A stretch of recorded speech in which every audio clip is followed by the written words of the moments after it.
All right. Good morning, good afternoon, good evening from whichever part of the world you're tuned in today. Welcome to this webinar today. Greetings, welcome to today's webinar session on the Food and Agriculture Organization's Global Internship Volunteers and Fellows Program, which is co-organized by the FAO Forestry Division and the International Forestry Students Association. So this is part of a collaboration on career development opportunities for members of the IFSA network, as well as for the global forestry and student community, forest students and young professionals as well. Let me inform you that FAO and other UN agencies have identified youth as the cross-cutting theme and an important group whose needs must be addressed across the FAO's pragmatic work areas. In this regard, the FAO's Forestry Division engages with IFSA as the world's largest forest student organization. So what is IFSA? The IFSA is a globally organized and locally operating students organization. We connect forestry students to their peers and forest-related organizations and policy platforms. Essentially, we're in the business of connecting, empowering, and educating the next generation of leaders. IFSA's mission is to enrich our members' education through international events, networking, and intercultural exchange that happens at the local committees through activities at different universities, also through the regional meetings, as well as the international level. This webinar is, as I previously mentioned, is organized as part of career development activities within the framework of the collaboration between the two organizations, IFSA and FAO. My name is Joshua Amaitum, and I am the head of IFSA's FAO subcommission, and I'll be the moderator for the webinar today. I'll be joined by various colleagues, including hiring managers, human resource staff at FAO, together with an intern who will share their experiences about the whole IVF process. So we'll start by a quick introduction, which will come after the rationale of the webinar, and I'll also explain the objectives and expectations for today. So this IVF webinar session today, it aims to increase the awareness among global youth networks in the forest and other related sectors about the IVF program modalities, the benefits, and the application process, and to enhance participant skills and knowledge in preparing competitive applications. So to this end, we have a wealth of speakers available, and we'll start with Elaine Springay, who will be sharing on the reflections on expectations and FL hiring managers. Can you say hello, Elaine? Confirm your Hi, presence. everyone. Nice to be here. Thanks, Joshua and Ferdinand, for organizing this. It's great to be here. We also have Juliana Martinez, who is a human resource officer from FAO's regional office for Latin America and the Caribbean. Juliana, can you confirm your presence? Hi, how are you? Yes, I'm here. Looking forward to this conversation. Okay. Next, we have Aqueno Ferdinand, who is an intern, IFSA coordinator at the NFO, the Forestry Division of FAO. Ferdinand, can you say hello? Yes, Joshua. Hello, everyone. Thank you for having me, and yeah, welcome to all the participants.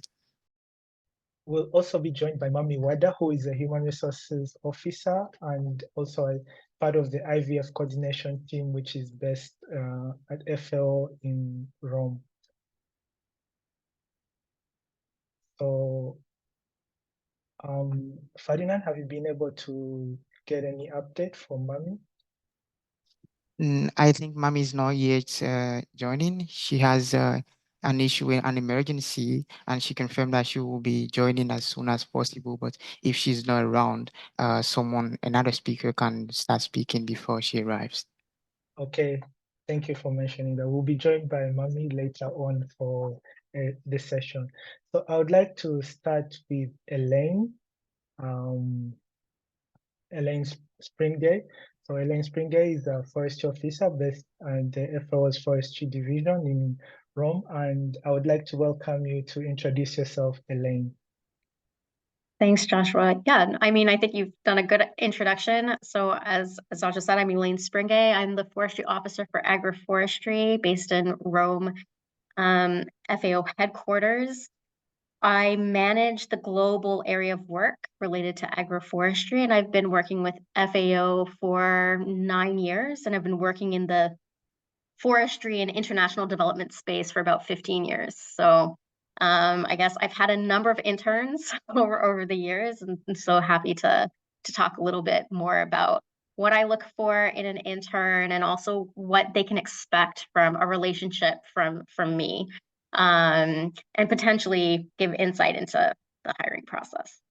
Okay, Elaine has a breadth of experience, including having previously worked in my home country, Uganda. So yes. So I'd like to start with you, Elaine. For you as a hiring manager in the Forestry Division at FAO headquarters, what is your ideal intern candidate for the IVF program? Yeah, so because I manage a technical area of work, ideally I'm looking for someone who has a forestry background. But I would say more important than that, I'm looking for someone who's passionate, whose career interests are in forestry, but specifically in international development.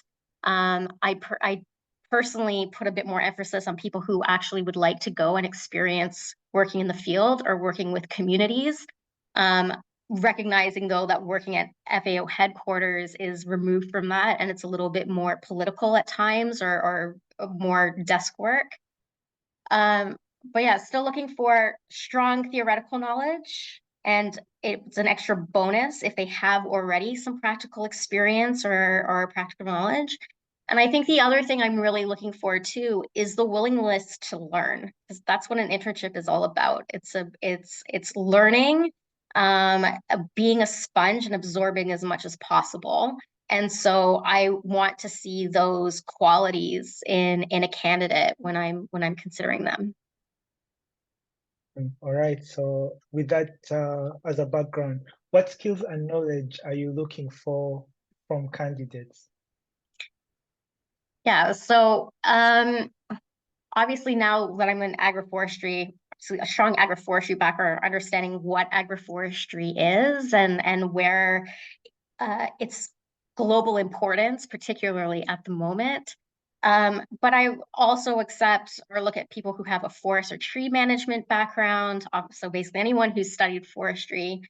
But in case you haven't studied forestry, understanding, environmental sciences, the relationships of trees and their environment, but even more importantly, why people use trees the way they do and what is their relationship with trees, I think is an important starting point from a technical point of view.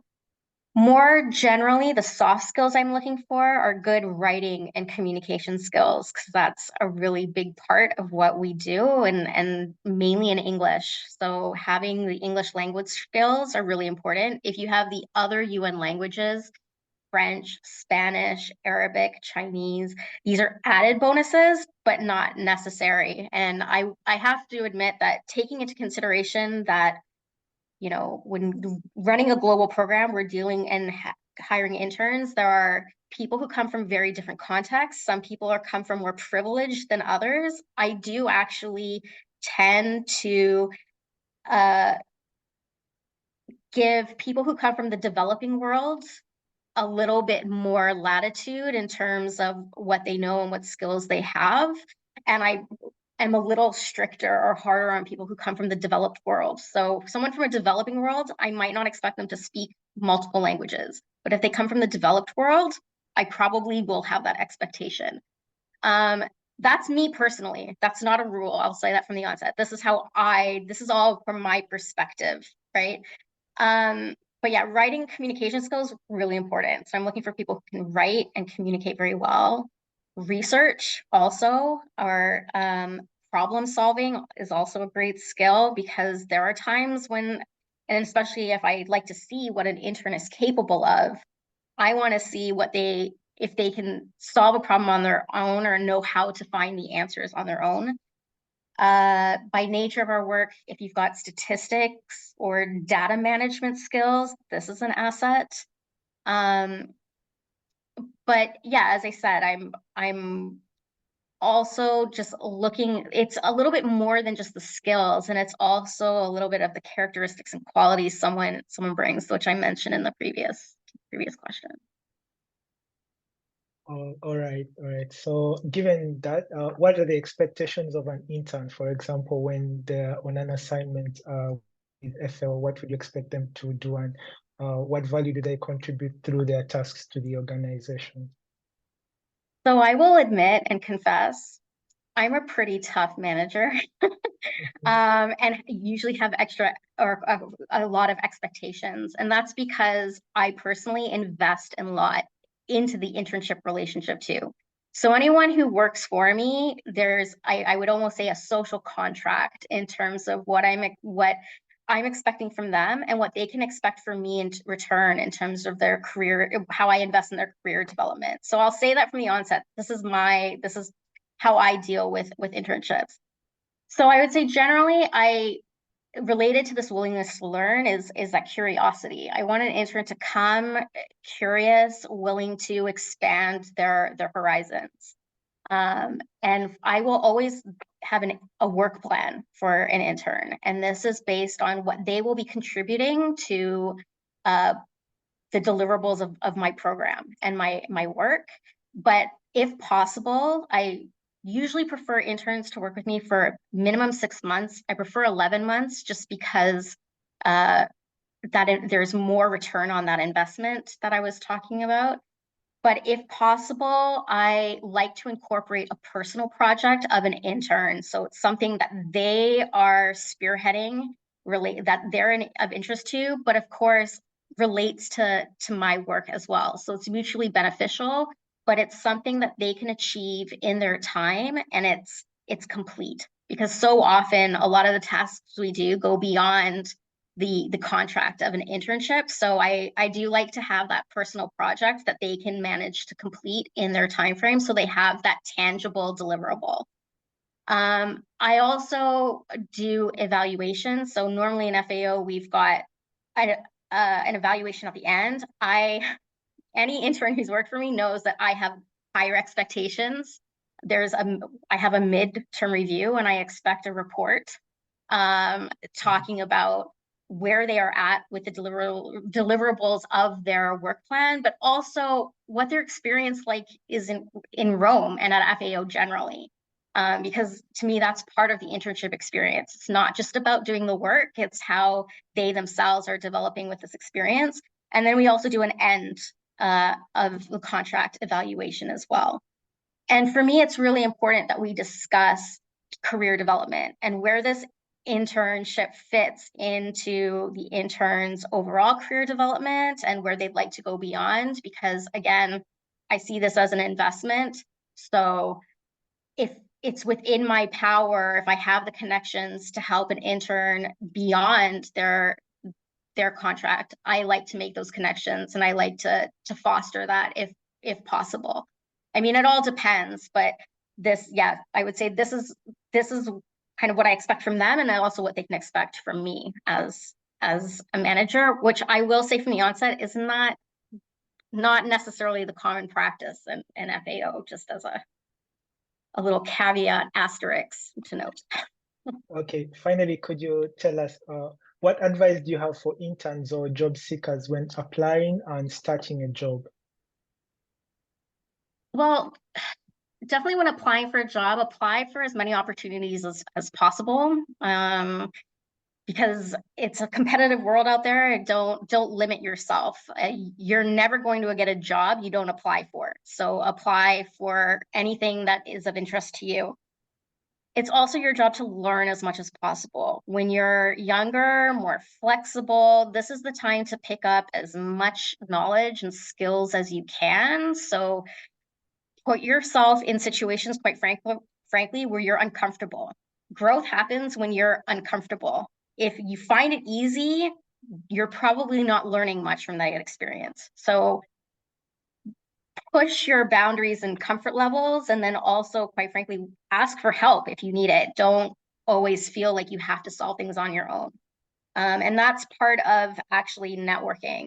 one of the best things you can grow throughout your career is a network, and that starts very early on. So anyone who comes works for me, I tell them, you're in a massive building with like literally thousands of people are working in headquarters. Take advantage of that. Meet people beyond the team, beyond the division. Take advantage of the learning opportunities that are there. There's a lot of online courses, but expand your networks, expand your horizons, get to know people, because these are relationships that you may have for the rest of your career, and you basically start now. And I think the other thing is when you start a job, and this is true for anyone, regardless of where you are in your career, I would say have a conversation with your boss very early on about expectations, what you're expecting, what they're expecting. Have that conversation, because there's nothing worse than going into something thinking one thing and realizing it's something completely different and walking away potentially disappointed. So always, can be an uncomfortable conversation. I'm not going to say it's easy, but have it, because it helps create some transparency and understanding of what someone is, how they act, what they want to learn, and where they're going to go in their careers. And it's the perfect conversation to talk about career development and where one goes and how the current opportunity fits in. So yeah, just some quick tips. No, thank you very much, Ellen. That has been very comprehensive and an elaborate description of the expectation. So yes, thank you very much. So just a reminder about the rules. This webinar will be recorded and it will be shared online in several platforms, including the IFSA YouTube channel.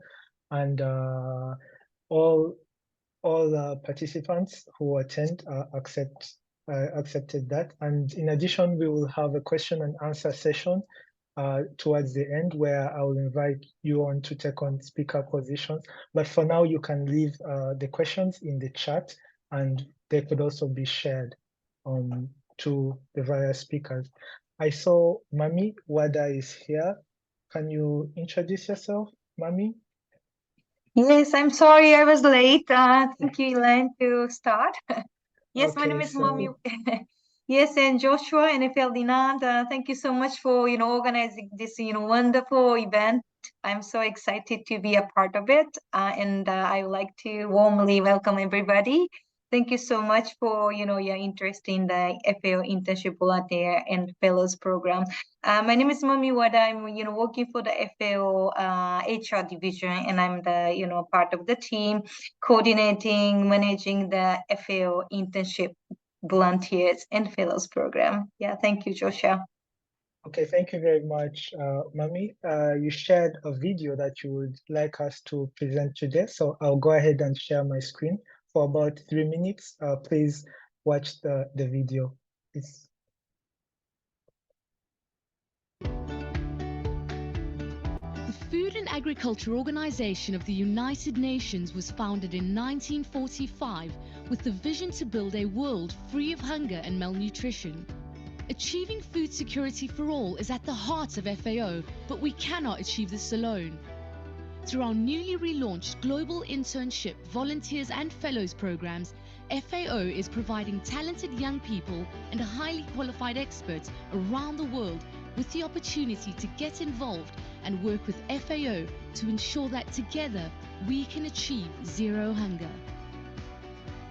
The FAO Intern, Volunteer and Fellows program is very important because it helps to build the capacity of young people, and through the practice they're able to become part of the solution that the world is looking for. FAO interns, volunteers and fellows are a critical bridge to engaging people of various communities in the fight against hunger. It is enabling our youth who are on the continent to be able to get an opportunity to translate what they have learned in school, in theory, into the practical working environment. And both the organization and the interns benefit from it. As the interns get experience, they also help FAO to run some of the programs. This one is a big opportunity to work with international society. We have collaborative partnerships in academic institutions, governments, civil society, and the private sector. to leverage young talent from diverse backgrounds through the Internship, Volunteers and Fellows program. I would encourage my students to participate in this kind of programs because their expectations and objectives have been met, their mindsets have been opened, and they have gained a lot of experience. Students who took FAO internship are strongly motivated to find a solution for global problems. Je pense bénéficier d'un stage à la FAO parce que c'est vraiment une expérience énorme. La FAO offre aujourd'hui à des nouveaux diplômés comme moi des opportunités d'expérience et de début de carrière. Join us in the fight against hunger. Bring your innovative ideas and enthusiasm. Together, let's create a zero hunger world.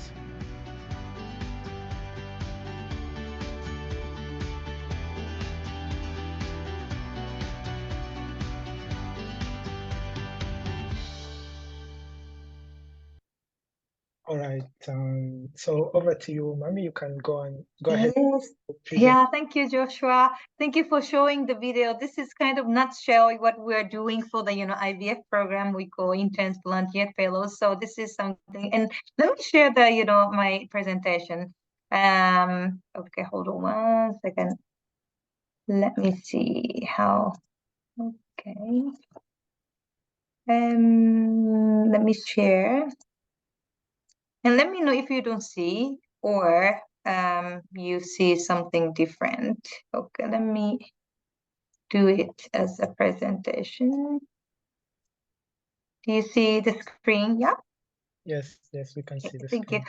And so I would like to, do the presentation quickly, harnessing the young talent for the world free from poverty and hunger. Thank you so much again for your interest in the, our program. So I would like to have FAO. What is FAO? Where you can find your talent, how we can match, your talent with. I understand you are all working for the forestry area, but probably you have different, specialization as well. And then Interns, Volunteer and Fellows program.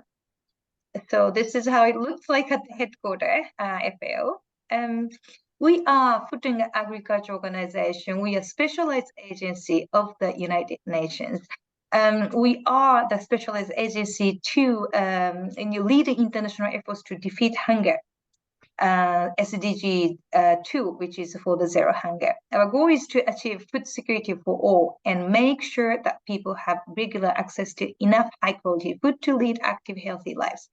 We have over 194 member states, which is actually one of the biggest number of the members among all the UN agencies. And FAO works in over 130 offices in the world. Our Director General Chu Dong-ju said the world faces historic task to turn the tide on ending hunger, poverty, and achieving the other SDGs. Yes, we have to, fight against hunger. Now, I'm sorry, I'm just quickly going through. I don't have that much time, but maybe many of you know how we work with, all the SDGs through the agriculture. Agriculture and food perspective. All the 2030 agenda calls for no goals to be approaching isolation. And SDG 2 cuts across the 2030 agenda. Like I said, SDG 2, zero hunger is our core SDG. We are Food and Agriculture Organization to achieve the zero hunger world. But you can see also, how SDGs 2 will accelerate progress across great many goals and targets, but also how each of the SDGs are connected to agriculture and food area. So, for example, let's look at SDG 13, climate change, climate action. Agriculture is key in responding to climate change. And agriculture also contributes to...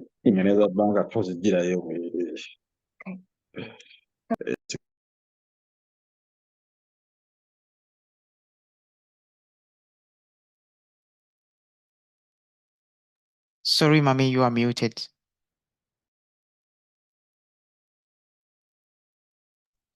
Sorry.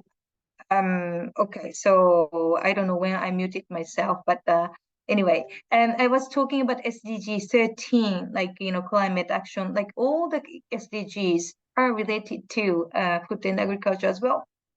So I wanted to show, for example, SDG 13 is climate action. Agriculture is key in responding to climate change. SDG 15, life on land. Forest contains over 80% of the world territorial biodiversity. So how important it can be.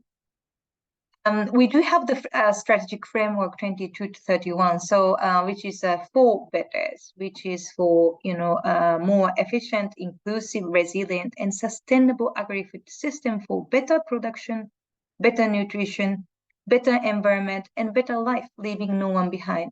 So this is a strategic framework, and also this is how we are relating to SDGs to for betters. But here I would like to focus on the youth.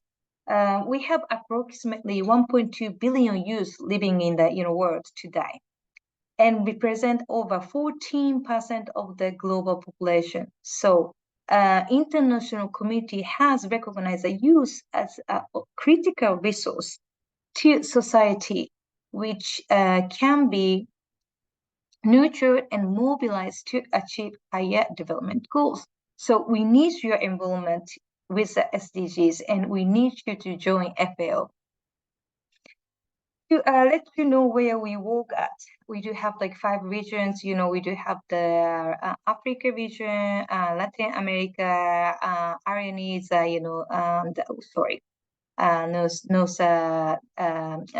North Africa and the Middle East. REO is Central Asia and Europe, and RAP is Asia and the Pacific. To show you where we have the offices, we have 130 offices. So now going to the the areas work. We have many offices, many thematic areas. It's not only technical areas. I think most of you are studying in forestry area, but also you can take a look, not only forestry, we do have many technical areas. Fisheries, agri-food systems, climate change, nutrition and food security, but also corporate service division, communication, IT, finance, legal, myself, HR, procurement, partnership, program management, coordination. Those are all, areas of work. So, I want you to think about where you can fit in the best. Now going to the internship volunteer and fellows program. We say global internship volunteers and fellows program because this is a global program. I will, like I showed, we are working for over 130 countries, and we would like to encourage you to work on the, especially for the, field offices, field locations. That's where you can get a lot of, fulfilling, really on the job experience, and working together with the beneficiaries and the government. I'm not saying, the headquarters, assignment is not, not good for you. It's a complementary, but I would recommend you to consider the opportunities maybe next to you. If you're living in the country where we have the FAO office, why not go in and ask for the opportunities? So now, IVF program overview. We can provide opportunities for university students, young professionals, and experienced specialists to work with FAO. We said experienced specialists because sometimes we do have the academic professors who has a high skills and a lot of experience coming to join us as fellow. It's a part of our program. And to enable more inclusive and diverse participation of global youth to achieve SDG 2. And I would like you to be a change agent of the international community and empowered as global citizens and future leaders. So we want you to consider this is a capacity building opportunity as well. And then essential to harness new knowledge and an innovative practice to be applied to end hunger and active food and nutrition security for all.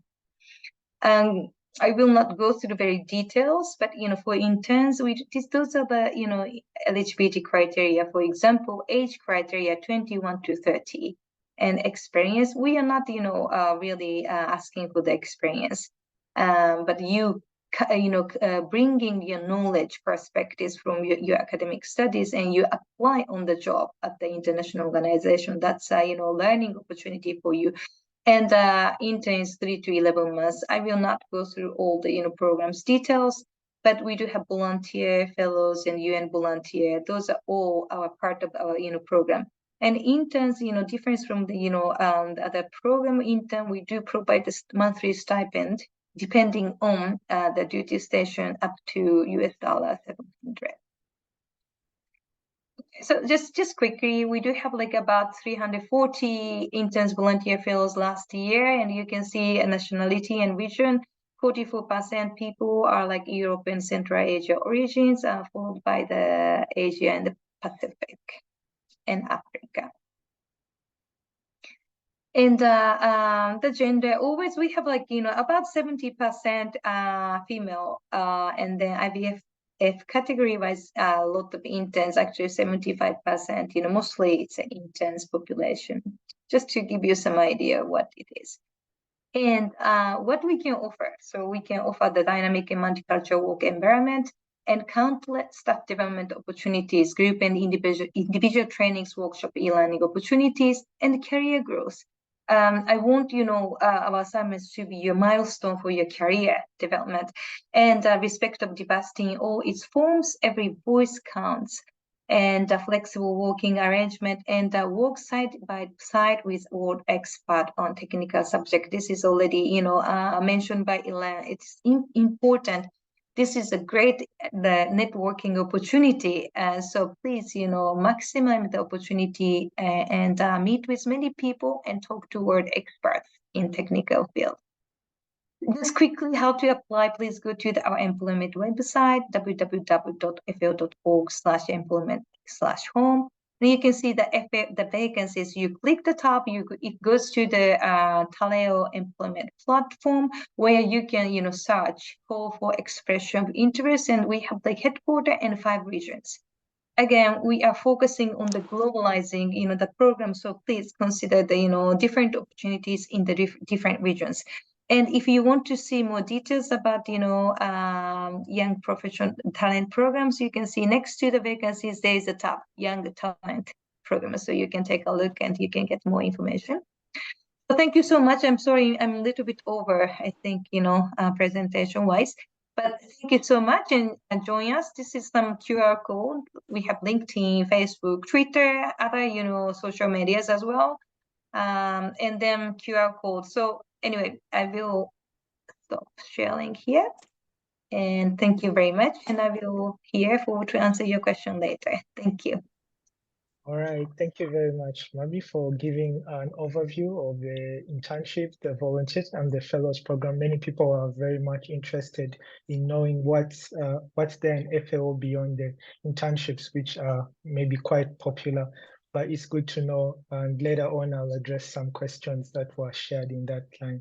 So thank you very much, Mami. And then previously Elaine gave us the headquarter perspective, what happens in Rome, and how, if you're interested in going to Rome, but perhaps you could be interested in an FAO internship or volunteership position closer to home, maybe in the regional and the decentralized locations. So in decentralized FAO locations, such as the regional and national offices, there are likely to be different expectations, and also the kind of experience that suits the positions could differ. So Juliana is here today with us from FAO's Regional Office for Latin America and the Caribbean to tell us about IVF from there. So Juliana, could you please take the floor and introduce yourself? Thank you very much. I don't have a presentation or a video, but I have a background of the Patagonia here in the south of Chile. I'm based here in the regional HR officer. We cover 33 countries in the region. We have 2 regional offices, one in Panama and one in Barbados. So I have asked some of my colleagues there of their realities and what they expect, what they need. I have been working for 20 years in the UN. First in the UN Secretariat, so I have worked with many interns and even volunteers. But now I am in FAO for the last 3 years. I joined during the pandemic, and I saw I had very few IVF during this period because it was difficult to public restrictions and travel restrictions. But now we're starting to see more and more in our region, and we really welcome anybody who wants to join any of these offices.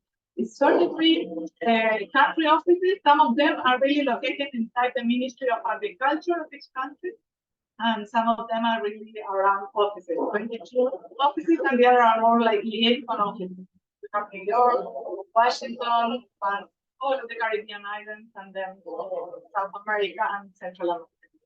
So first, I wanted to mention that to start an internship at the Food and Agriculture Organization, as a forestry student, we require a blend of skills, competencies, and knowledge. I will start with knowledge because I think while you're studying, that's what you bring to the floor.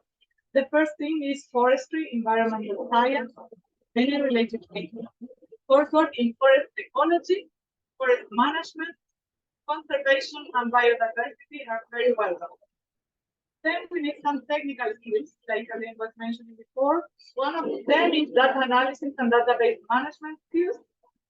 We use email because we've noticed that many millennials are more used to using chat and don't use email almost at all. We are using a lot of email, a lot of Teams, and a lot of Zoom meetings. That's important because we do a lot of regional work, hybrid work.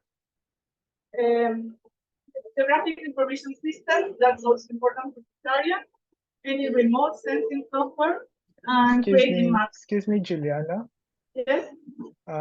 Could you adjust your audio? We have a very strong echo here, and we cannot distinguish what you are saying.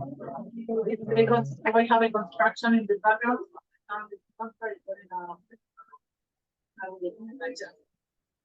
Are you able to adjust that?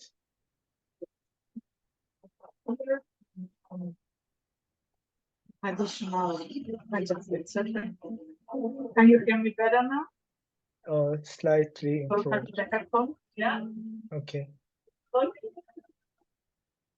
So technical skills I was mentioning, geographic information system, remote sensing software, and creating maps.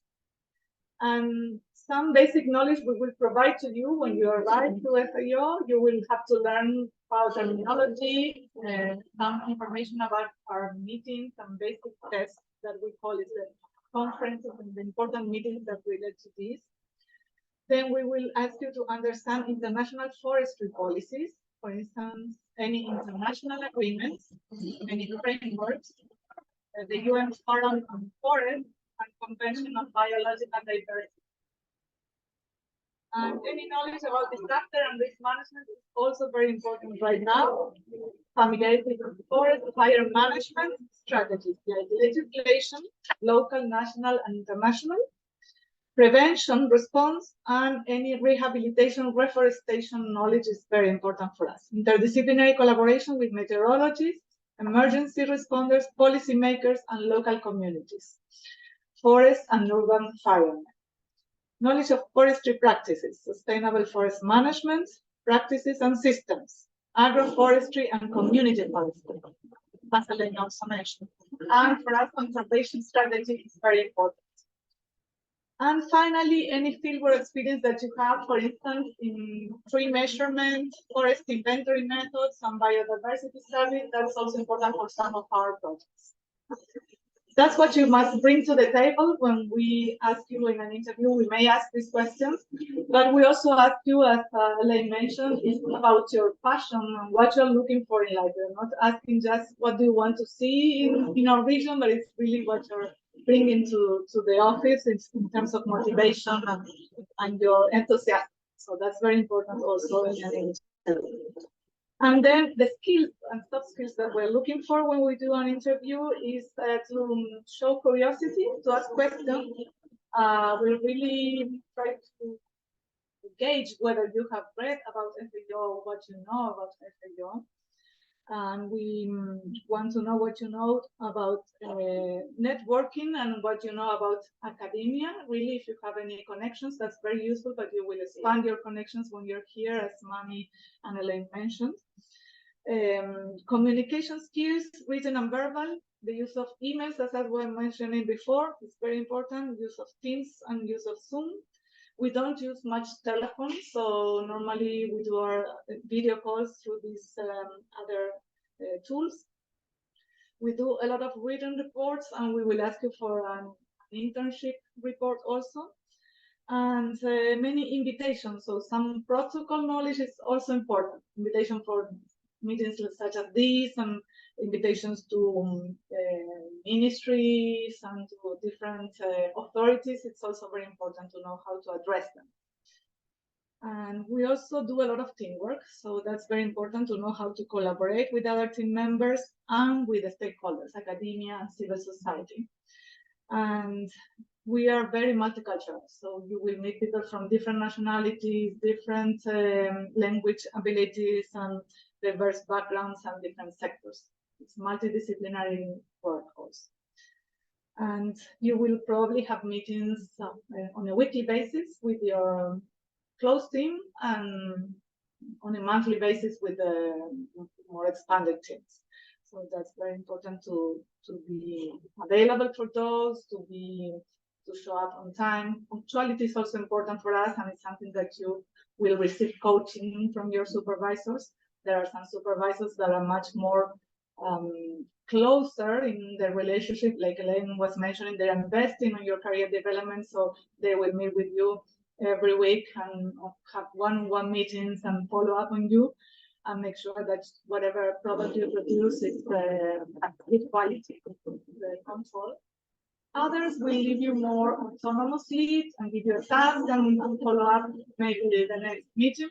But it's very important for you to develop these skills when you are in the working environment. Maybe you expect to be a lot of time in the field. We say that we are in the field, but it's really still office work, and that's work. So we have a lot of contact with the community, but we are working most of our time in an office environment. And so you will soon catch the way that we work, the culture here, by walking down a corridor and talking to colleagues. As Ellen mentioned here, in the regional office, we're about 200 staff members.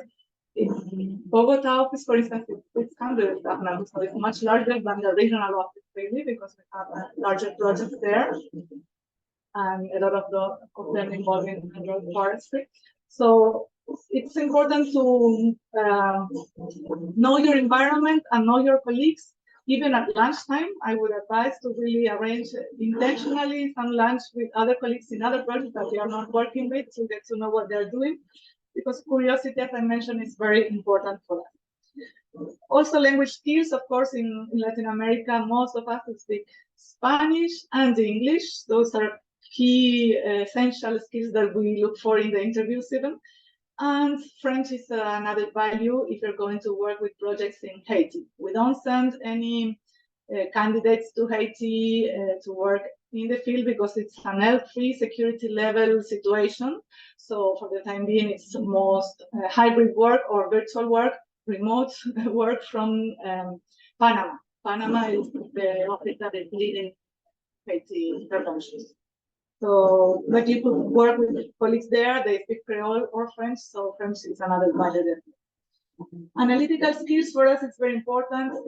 As I mentioned, research skills. You will spend a lot of time looking for information in Google, legislation or things that you must compare, how the countries are doing in different aspects.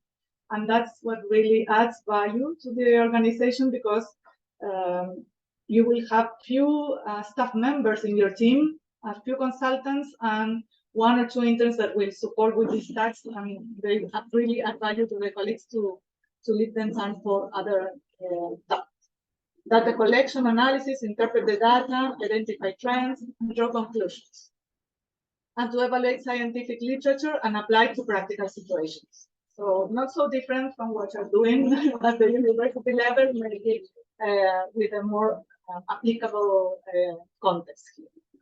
Problem-solving skills to identify challenges and propose creative solutions, and forest degradation, biodiversity loss, and community engagement are very important. So you will get to network with civil society, with colleagues in NGOs and other sectors, and that will expand your network, but you shouldn't expect to get this exposure and contact very soon. You will be led into it in the middle of your internship. At the beginning, something that we always look for is not to be too ambitious, to learn the ropes of the job and the rules of the work, and then be more and more exposed throughout your internship. Project management skills: manage your time, prioritize your tasks, meet the deadlines. That's very important. So we work a lot towards deadlines for important meetings, for important products that we and publications that we must produce. And we will also share with you new tools for project management and methodologies that we use.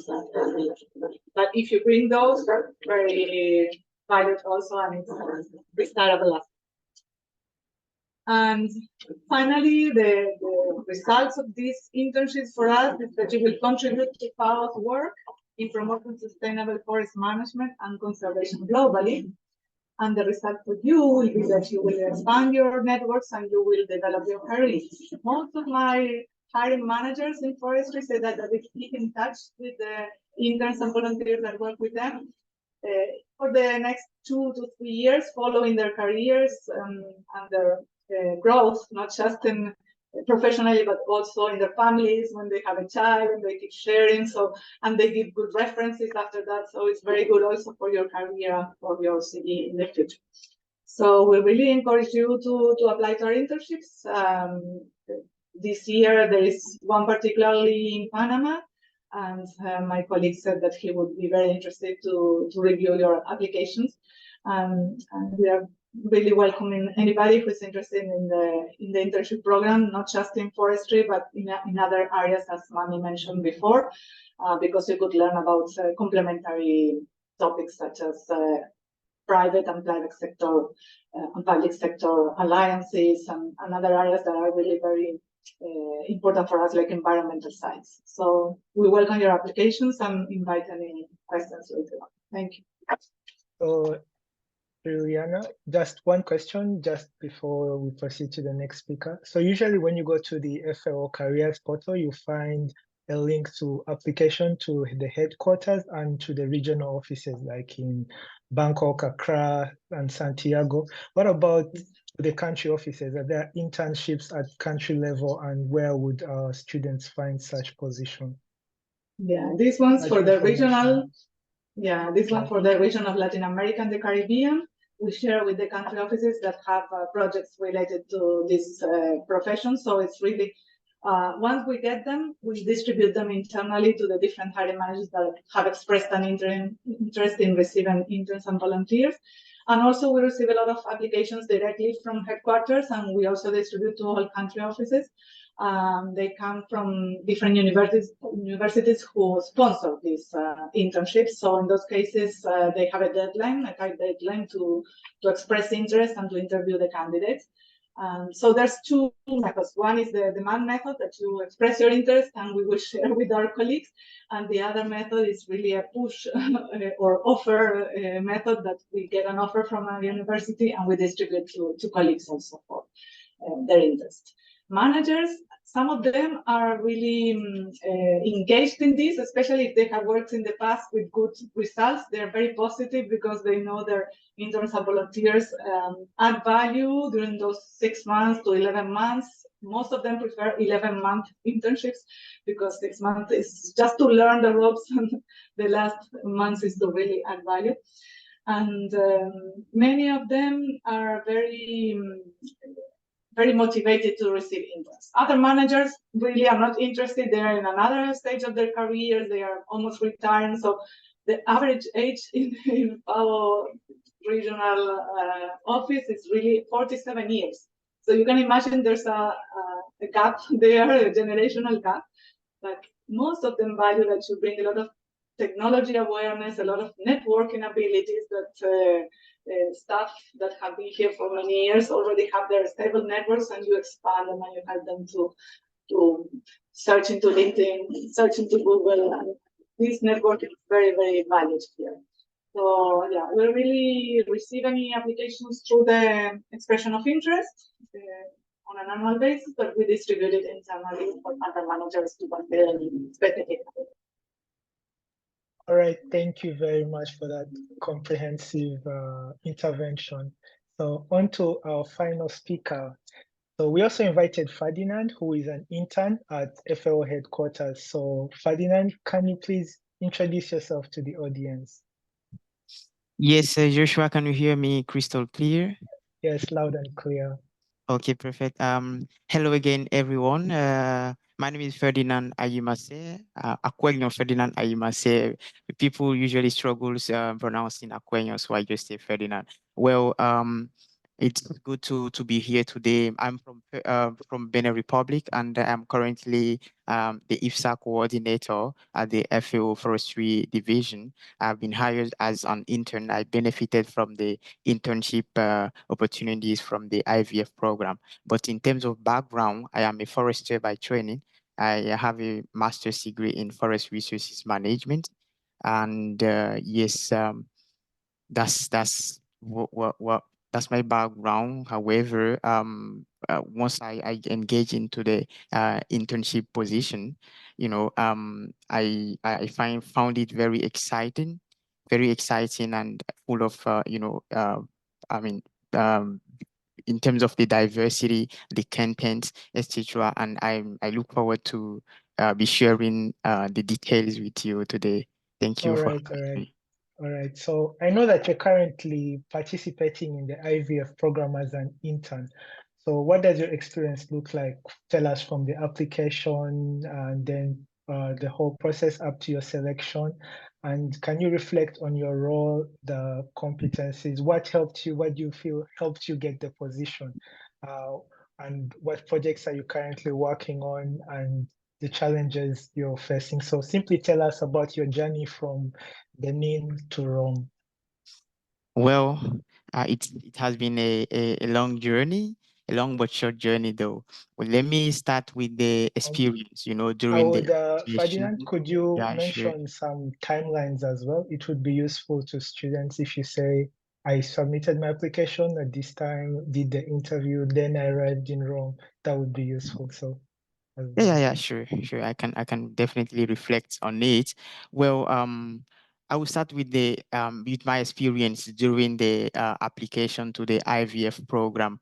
I applied for the internship position at the headquarters here in Rome in December 2022, without even knowing what division or what office would be interested in my profile. And this is something all I mean I will recommend people to bear in mind when applying for the positions. There is no way you can tailor your application to a specific thematic area. So because just the call does not really mention what division will be hiring you.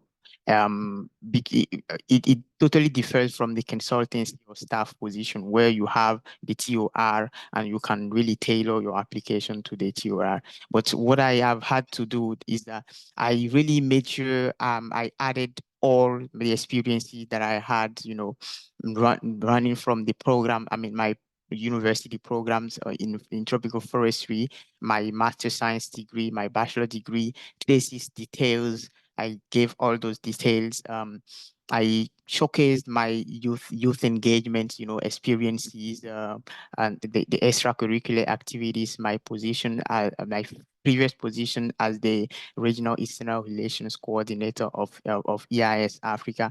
I made sure I showcase all those experiences, my leadership, my vocational training, my scholarships, my recognitions and awards, my experience working with the FAOs and other UN organizations. Also, my list of publications. Well, I will recommend all the interns, the candidates to also do so because it has helped me a lot. Well, 6 to 7 months later, in June 2023, I think I got the notification of selection. Could you see the gap? I mean, I was doing something else when I received the notification that I was, selected, and whether they were asking whether I'm still interested in the position I applied for. Then I got interviewed, and during the interview process, I showed the panel how enthusiastic I am to be given that unique opportunity at the headquarters. and I showed how my values, my personal values, my previous experience harmonize with the FAO's values and missions vis-a-vis, the SDGs that the FAO itself is the custodian agency for. Well, one thing that may have increased my score is that I have significantly invested my time into into preparing the interview, and also when I got I really got well prepared for the UN competence-based interview question types. During the interview, within the UN recruitment process, there is something called the UN competency-based interviews. The hiring managers here or the IVF people here may think that I'm spilling the beans, but I mean, I just want to help my colleagues to understand. Well, so if you are not aware of what is the UN competence-based interview, please do feel free to Google and read about them, because it will always, it is most likely to appear, and you have to deal with them. Well, that's in a nutshell the application process, and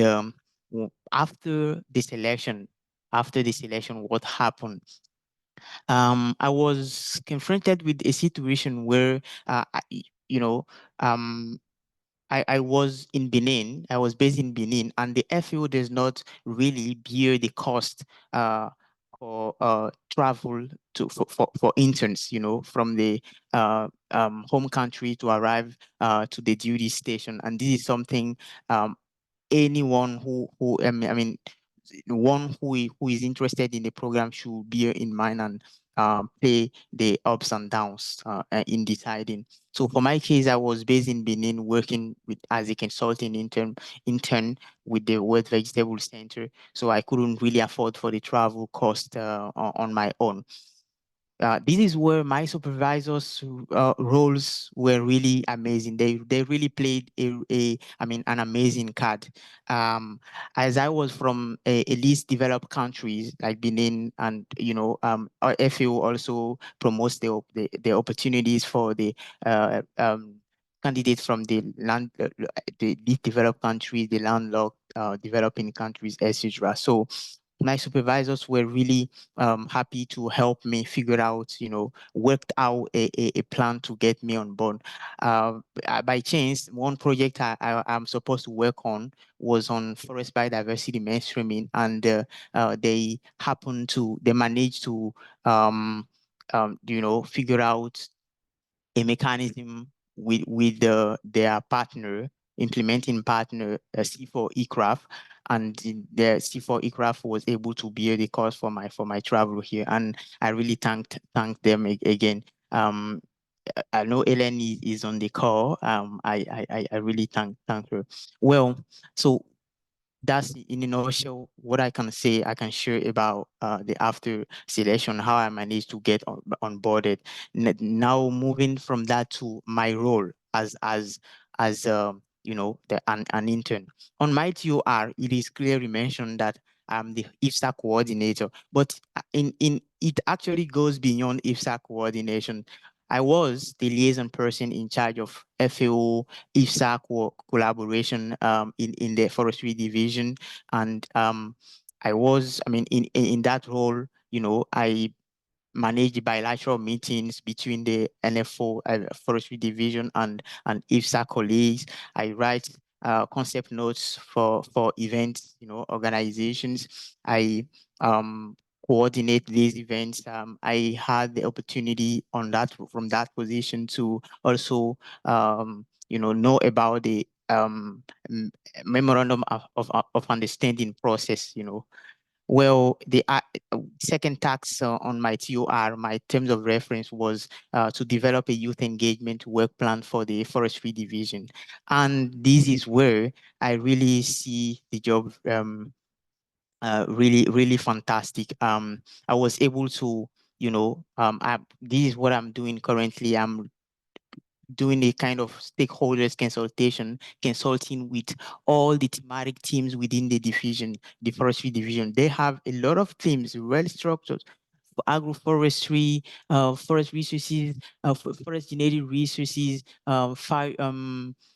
forest sustainable forest product teams, Red Plus team, climate change teams, forest statistics, a lot of teams. So I'm currently consulting with them to know what are their previous efforts when it comes to youth engagement. Is a kind of stock taking exercise, and then from that I will be able to organize a workshop with all of them and together co-plan a youth engagement work plan for the division to be implemented in the upcoming years. Well, the third part of my TOR is the stock taking of the projects, the FAO projects, having forest biodiversity component. And this is also something interesting, full of competencies. I got a broad understanding of all the FAO's project completed or under implementation on the ground or wherever since 2004 to date. It is they have a database that I have access to and I am screening. It helped me build capacity in project formulation because I know I see all the project documentation and I can see what is how a successful project looks like, etc. Well, the fourth TOR, you can see that my TOR is really diverse. The fourth task that I have been doing so far is my work with with Ellen Springer here, who is in charge of the agroforestry activities in the forestry division here at headquarters. So with her, I've been able to do some kind of thematic, technical support into the implementation of agroforestry work in the division. I write minutes with during meetings. I draft emails. I write successful case studies on agroforestry. I do literature reviews. I document. I scroll. I spend time on the net looking for news and events to populate the agroforestry website, etc. That was in a nutshell my role as IFSA coordinator, let's say for the internship.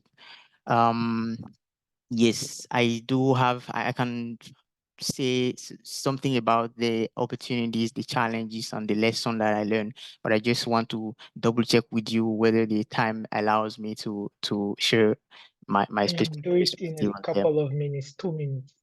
Oh, okay. Okay.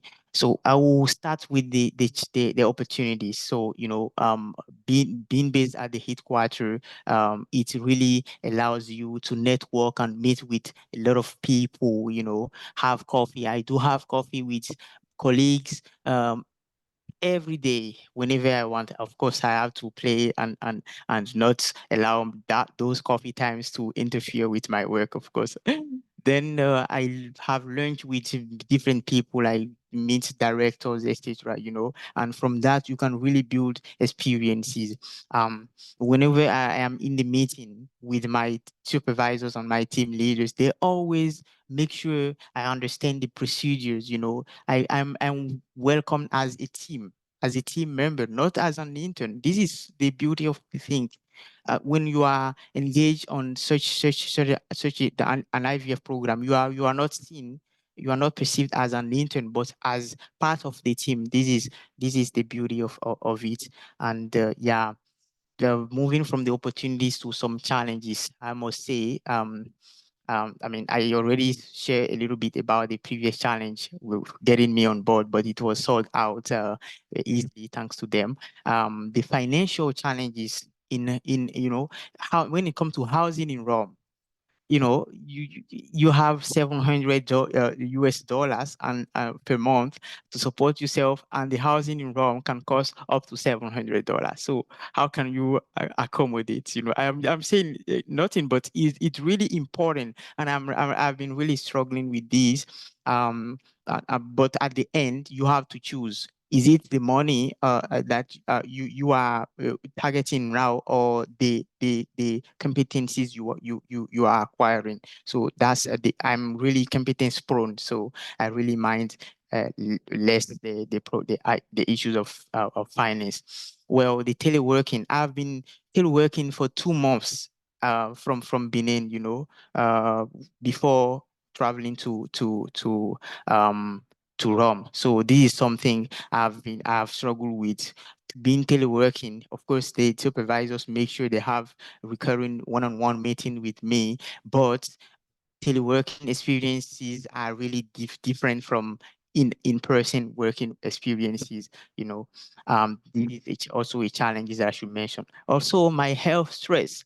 You know, someone from with African and you know, someone from Africa, especially from Benin, who is in Rome, witnessing the winter season. It's challenging. You have to prepare for it, which I didn't really sold out were very well. Okay, Ferdinand, thank you very Yes. much. You Okay. provided an elaborate description, but we're short of time. I want to open the floor to the participants to ask questions. In case you have any question, please raise your, there's an option to raise your hand, and then I will accept you to to ask a question you can direct to any speaker. But for the meantime, I would like to ask some questions that have been popping up in the chat as we get people to raise their hand. And I'd like to start with you, Mami Wada. Yes. There's this question that I've been asked severally. It's about the age limit. You know, people say the internship is 21 to 30 years. So what are the opportunities for people who are plus 30? And also, in your presentation, you had a slide where you described internship, volunteers, and fellowship program, but you only talked about the internship. Maybe as you answer this question, you could show that slide again and you speak a lot more, because that slide was a bit, it's elaborated this question very well. Yes, sure. So let me share my screen and this slide. Okay. Do you see the slide? Not yet. Okay. If it comes, let me know. Do you see? What is coming up, you know, okay, so volunteer, if you volunteer, it's 18 years old and up. We still don't see the you slide. still don't see. Maybe you can share the whole screen. Okay, let me, maybe it's a connection. I will do you see? No. No. Okay, let me see. Maybe now. Okay, yes, now. But Yes, let me make it bigger, a little bit bigger. Okay, so you can see here the age requirement. If your volunteer is 18 years or up, and we because high school diploma, and you know, this is age requirement for FAO regular volunteer. Fellows is no age limit, but if you the qualification was you have to have at least master's degree or PhD. Master's degree is minimum, so it's going to be, you know, over 20 some years. So no age limit to, you know, from or to. So this is a fellow, and the UN volunteer, it depends on the modality. It varies. There are so many different, you know, programs: UN volunteers, community volunteer, online volunteer, youth volunteer, youth university volunteer, national volunteer, international volunteer. There are many categories. So it depends on what you would like to apply for. So this is, but anyway, the presentation will be shared. Thank you. Some participants are interested in, and I'm happy to share my slides, so you can take a look that. Yeah. So is this okay? Then a question for Elaine. Are you there, Elaine? Yes, I'm here. Sorry. So do interns get to do field work, travel across during the assignment? How is that in the FAO, whether at headquarters or maybe country offices? How is that managed? Yeah, so unfortunately, interns are not generally allowed to go on duty travel, as we call it, to countries. Of course, that would be probably different in a country if you're in a country office, because then you're likely supporting a project. But from headquarters, no, you're not likely to get into the field unless for some reason there's work locally in Italy where there's a visit or something. But no, I wouldn't expect international travel when you're an intern. All right. Somebody asked again, maybe you'd be best suited to answer this question. Can I do my thesis in collaboration with FAO? Is there any funding available for supporting the work, like master's thesis, maybe? I think Mommy would be better equipped because I believe that okay. would be more aligned with the fellowship program. Okay. But yeah, I think Mommy is a better person to respond to that question. Okay, yeah, it's possible. Also, internship. Some of the interns did the thesis based on the learning from the FAO. However, we do request interns, volunteer fellows to get the approval from FAO. Our communication division will provide the approval to be used some information, because for the copyrights and the property rights clause we have. So but most of the time FAO says, okay, this is related to the study, just we need to get the approval. Thank you. Okay. Samuel Desmond asked, can you move from one country to another to do the internship? Yes, you can. Ferdinand moved from Benin to Rome, so it's possible. And I would also like to ask Ferdinand, someone directed a question to you. Where do you think the internship experience will take you in terms of your long-term career? Well, come on, I'm working currently in the Forestry Division, right? And I'm doing and acquiring a lot of experiences. We never know the future, but at least I'm able to showcase in my CV that I did a significant job when it comes to stakeholders engagement in the forest sector. Working on agroforestry, which is my future prospect. Doing a research work on the agroforestry and the potential of agroforestry in leveraging or helping smallholder farmers increase their resilience to climate hazard. That's one of my future research perspectives. So having worked with the agroforestry team, I've gained a lot of perspective on the ground and in terms of institutional perspectives too. Well, also when it comes to biodiversity mainstreaming, I'm working on a project in collaboration with C4 Aircraft. So, we never know. This can be an avenue for me to, showcase my experience and get a job in a CGIS center. And although I don't know whether you are familiar with the CGIS center, the consultative groups for international agricultural research. So C4 Aircraft is the alliance is part of the CGIS center, and I always look forward to working with them. So having that experience can help me benefit from a position there. Of course, if I am successful. So there are multiple ways forward for me, and I really thanks the IVF program for giving me the opportunity. Yeah.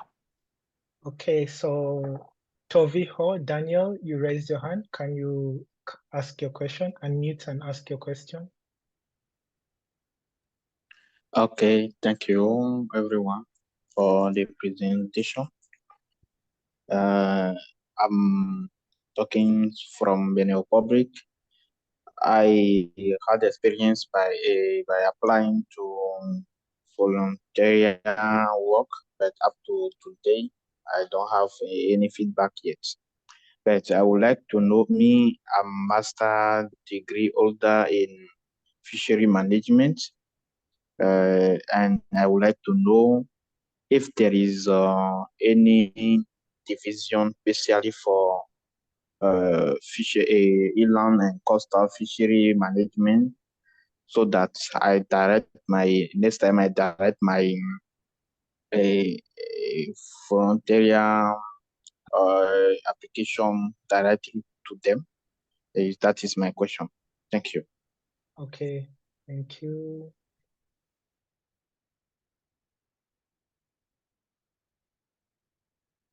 You're muted, Joshua. Okay. Mami, can you answer that about, because you also shared about the different departments. Somebody also asked about ICT, whether they can do ICT. Yeah, I reply now. Yes, definitely, ICT, IT division. We do have IT division at headquarters, but also IT unit exists in all the offices, regional, sub-regional, country offices, you name it. So please come and join. Like we have a lot of, demand for agriculture, digital agriculture, for example.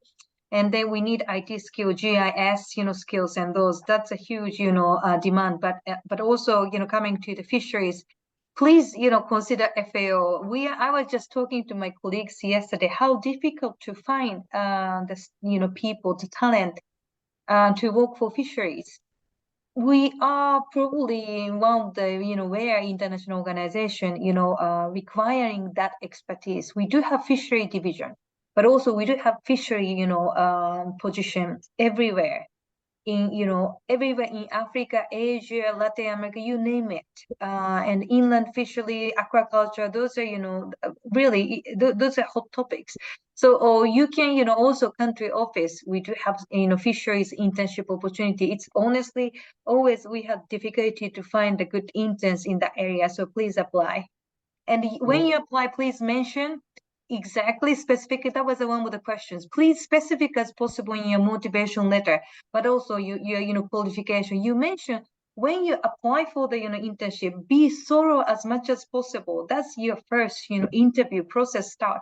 And hiring officers want to know what you are doing. Write down what you are doing inland fisheries, and I'm interested in that project. I'm interested in this region. Be specific as possible, and please apply. And I will. I hope to see you sometime soon. Okay, thank you. Shano Amadou, can you unmute and ask your question? No? Good afternoon, everyone. Good afternoon. I am Shano Amadou from Sierra Leone, and as the question I want to ask is about the workspace, because in Sierra Leone, as we know, we are living in a developing country, and it's very difficult for us. And from what I have heard from this place, it's only possible for us. I want to ask if it's possible for us to work under the IBS program in our country office in Sierra Leone, or we are only opportunity to work when we travel. Because if it's only traveling is our choice, then I can say it will be very difficult for us, because the cost is on us, as I have read earlier from previous chats. So my question is this possible for us to work in our country office in Sierra Leone or only the regional in Ghana? Yes, let me answer if I may. Yeah, I was just reading your message, Shano, and I was replying. Yes, we do have the office in Sierra Leone. Please apply. We often, like I mentioned before during the presentation, this is the program, global program, and we are encouraging, the country offices or sub-regional, regional everywhere to find the local talent. The local, you have the local knowledge, local expertise, and you learn. We want you to bring the new perspective, learning from the universities. So this is we are really encouraging local recruitment. So we do have Sierra Leone office, and yes, we have the limited, space, but we can, they can consider the, space. I think we had some, several interns at the Sierra Leone office, country office. They are proactive to recruit. Thank you. Thank you very much. Thank you. Stavrola, you could also ask your question. Stavrola. Stavrola Zacharodi, are you still there? Okay, so Juliana, I would like to ask you one question as well, which I believe is suitable. People are asking, because you spoke a lot about, I want this kind of skills and competencies in GIS. Is there an opportunity for a fresh graduate to take part in, let's say, in the internship program within a regional office? So people with limited experience, for example, and also, yes, okay, yeah, that's the question that somebody asked. A fresh graduate who may not have so much experience, what opportunities could be available for them? Yes, of course, I was talking about the ideal candidate, but many of these things you will learn in your job. So we expect the basic knowledge from a recent graduate, and then the managers will really invest in you. If you have the motivation, if you have the enthusiasm and the passion for it, then go for it. Explain in your cover letter and in your interview any extra things that you may have done during your studies, any committees or other tasks that you have taken on yourself, leading teams or whatever, it would be useful. But you can be a recent graduate. You don't expect much experience at this level. And knowledge, yes, we expect some knowledge, but you will have to learn the FAO knowledge also, which is very internal, and we don't expect you to know everything in advance, but do read us about FAO, about the projects that they have at this point in time. Colleagues tell me, I spoke also not only to hiring management, but some volunteers who have already worked in FAO, and they say that the first day they spend reading a lot of information that the manager shared with them, and also asking other colleagues about other projects. They were not involved in cotton forestry, I don't know, in different topics, but they still learn from it from other colleagues. So that's also very important. And not much experience, and we don't expect too much field experience either. You don't need to have gone into the field and so on, because as I said, we work a lot in the office. So we will not have you travel unless your project involves traveling and doing field work. Mostly we expect you to be in the office and learning about it. So yeah, there is opportunity for fresh graduates. Actually, we have about fresh graduates, even some of the Central American offices. It's very important. In the Caribbean offices, we have less interest in forestry, much more interest in fishery, as colleague was asking before. So fisheries and aquaculture, we actually have vacancies for that. If you want to go for the vacancies, also please apply, because it's been very hard to find candidates for that, not just an internship. But if you have a master's and some experience, then go for the vacancies direct. Fisheries and aquaculture. Thank you so much. Okay, Ferdinand, yes. Yes, I do have a question on behalf of, the participant. Yes, my question was about the timeline of the IVF application calls over a year. If Mommy or someone could share lights on it for the participants. For instance, I Google the FAO Talio profile, and I saw that there are currently applications open, and the deadline is up to August, I think. But we do need to have the timeline, an overview of the timeline. Thank you. Yeah, thank you, Ferdinand. And the timeline of your application, yes, like you mentioned, we do have the call twice in a year, January to August, and then September to end of the year, December. So those are the calls. And then your Taleo profiles, I recommend you to update as much as possible, as recent as possible, updated, so that we know your latest the information, latest updates about you. And the timeline of for the, maybe you also mentioned about timeline in terms of the recruitment process. then it depending on, because this is like is like a, it's not, it's a bit different from back vacancy. It's more like pool of the candidates. It's like a roster. So hiring manager goes whenever they need the people, because it's a spontaneous recruitment process of the interns, volunteer, fellows. So they go and they look for the talents there, and they decide to interview who who are meeting with the qualification of the specific assignment. We have about the last year 340, but around 400 different assignments. So the manager decide what are the requirements. So they go to the call and then look for the qualified candidates and then interview. So this is a little bit different from the the vacancy process. So I recommend to apply as early as possible.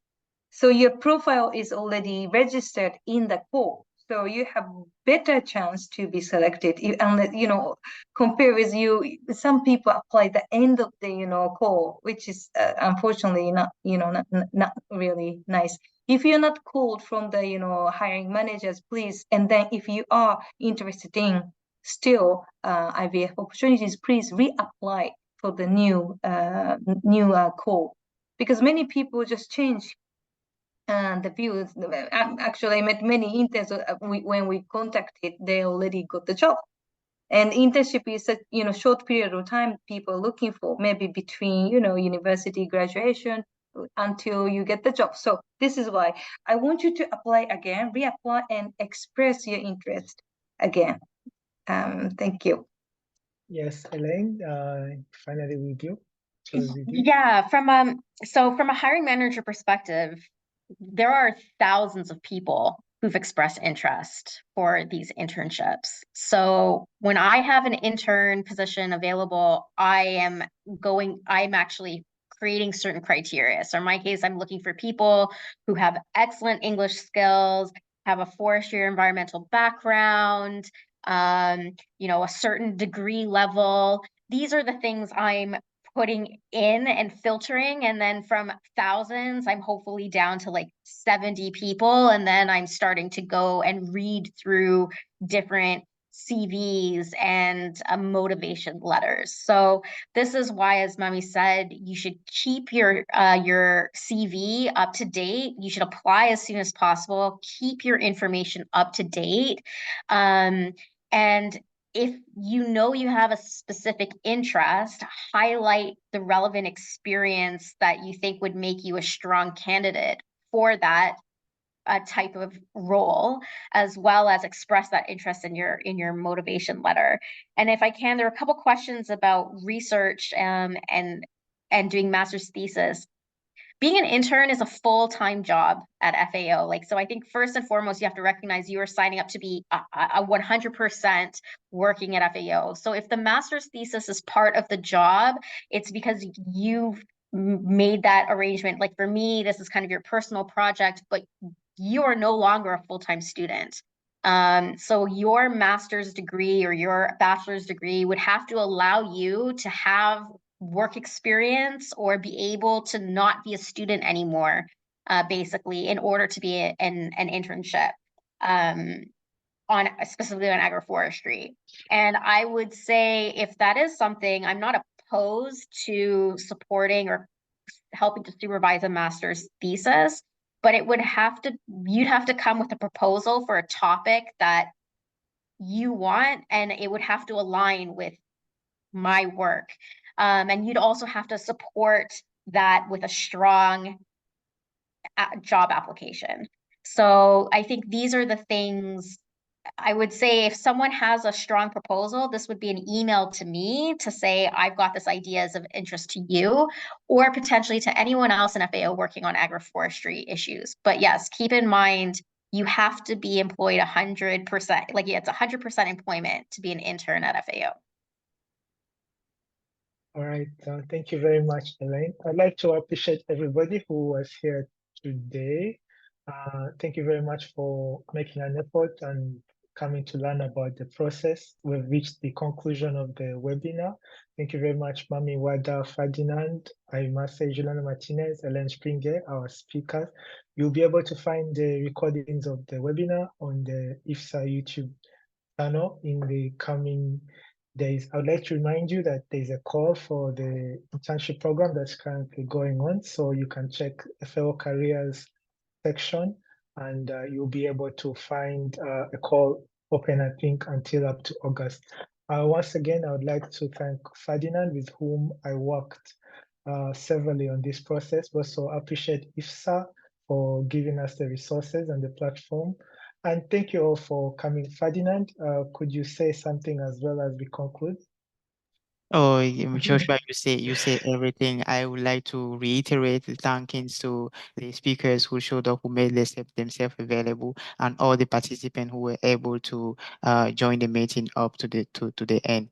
Thank you so much, and we look forward to having you applying, you who have participated in the call today. Yeah, thank you. Okay, one last thing is to take a picture together as we go. Could you please turn on your cameras, everybody, and we will take one picture. Can you turn on your cameras? Yes, turn on your cameras. Okay, I can count from 1 to 3 and okay. Alright, everyone. Okay, for the first slide, so please smile. 1, 2, 3, smile. Okay, and then next slide. Okay, please. Okay, perfect. Everyone open the camera. Okay, 1, 2, 3, smile. And the last slide. Okay, 1, 2, 3, smile. Okay, perfect. I'll pass the microphone back to you, Joshua. Okay, thank you very much, Wenning, from IFSA's external department, IFSA's board. She enabled us to get the link for the Zoom meeting. I appreciate that very much. So thank you very much. And there was one person who asked, maybe Elaine, the last question for you. Is it remote or on-site internships? And Elaine answered, internships are in person. So yes, in person. Thank you very much, and would like to conclude here. Please, Mr. Ferdinand, I dropped a message. I dropped a message to Ferdinand inbox. If he can reply to me, I will be grateful. Okay, I will leave Ferdinand's email in the chat. Maybe you can send him an email and he will be able to. Is that okay, Ferdinand, if I share your email address? Okay, yeah. Yes. So if you would like to, because we're out of time now, and I would like to, maybe, can you type your email quickly in the chat, Ferdinand? Okay. I've been able to post it there, so you'll be able to find it. Okay, thank you very much. And we've now closed the meeting. Bye.